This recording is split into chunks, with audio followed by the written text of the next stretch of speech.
Asante sana.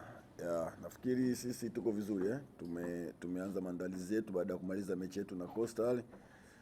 Tunajua mechi ya kesho haitakuwa mechi rahisi, itakuwa ni mechi ngumu. Ukiangalia matokeo ya mechi iliyopita, katika game iliyopita Dodoma waliweza kutupa wakati mgumu sana na kuweza kupata suluhu ya goli 1-1. Kwa maana hiyo haitakuwa mechi rahisi, itakuwa mechi ngumu, lakini pamoja na ugumu na ubora wao Dodoma, tumejipanga kuhakikisha tunapata pointi 3 katika mchezo wa kesho. Okay. Kocha, mchezo uliopita dhidi ya Dodoma mlipata sare. Sasa mnarejea nyumbani. Mnaamini mnaweza mkatoka na chochote kitu hapa nyumbani? Kwa kweli target yetu sisi ni kutoka na pointi 3.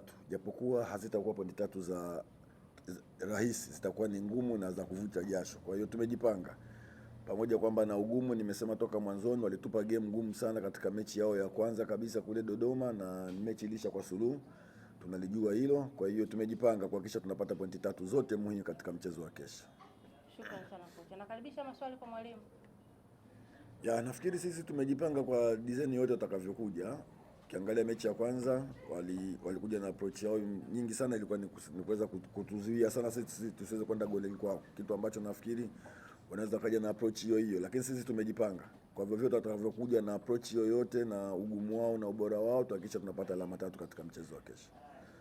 Swali lingine kwa mwalimu. Kupita dhidi yako na Coastal Union, kuna makosa baadhi yalifanyika kwenye dakika jioni ambayo kama Coastal ingekuwa vizuri wangeweza kuyatumia na kubadilisha ubao, jambo ambalo kwa Dodoma Jiji inaweza kawa ni threat sana kwenye mchezo wa kesho. Umeyafanyia kazi makosa yale na kutegemea nini cha tofauti kwenye mchezo wa kesho?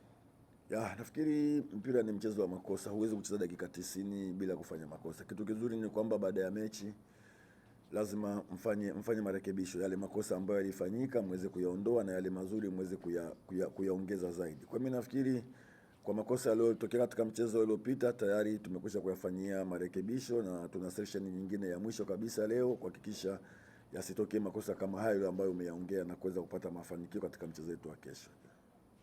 Kocha, neno kwa mashabiki wa Simba. Kikubwa mimi niendelee kuwapongeza mashabiki wa Simba. Wamekuwa ni watu wetu wako karibu sana na sisi na wamekuwa kisafiri kwa kila hali. Mimi niwaombe waje kwa nguvu kesho na waje kwa wingi, na sisi tunahakikisha kwamba hatutawaangusha. Tutahakikisha tunafanya kila kitu kila mwana Simba anahitaji Simba ifanye kesho.